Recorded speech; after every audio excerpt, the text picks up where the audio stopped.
اللہ تبارک و تعالیٰ خوب جانتا ہے، وعلیم بذات الصدور ہے، اسے معلوم تھا کہ آگے چل کر بعض وقت ایسے پیدا ہوں گے، اس کے بندوں میں بعض وقت ایسے ہو جائیں گے جو میرے نبی میرے محبوب کے فرامین کے منکر ہوں گے، اس کا انکار کرنے والے ہوں گے۔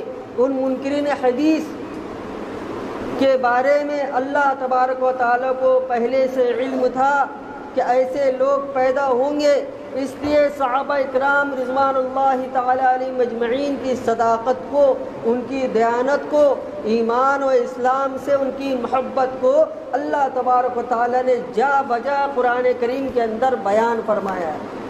وَلَكِنَّ اللَّهَ حَبَّبَ إِلَيْكُمُ الْإِيمَانَ وَزَيَّنَهُ فِي قُلُوبِكُمْ وَكَرَّهَ إِلَيْكُمُ الْكُفْرَ وَالْفُسُوقَ وَالْعِصْيَانَ۔ اللہ تبارک و تعالیٰ نے تمہارے دل میں ایمان کی محبت ڈال دی۔ یہ صحابہ کرام رضوان اللہ تعالیٰ علیہ مجمعین کے لیے کہا جا رہا ہے کہ ان کے اندر اللہ تبارک و تعالیٰ نے ایمان کی محبت ڈال دی۔ وَزَيَّنَهُ فِي قُلُوبِكُمْ، اور ایمان سے تمہارے دل کو مزین کر دیا۔ وَكَرَّهَ إِلَيْكُمُ الْكُفْرَ وَالْفُسُوقَ وَالْعِصْيَانَ، اور اللہ نے نفرت ڈال دی تمہارے دل میں کفر کی، فسق کی اور نافرمانی کی۔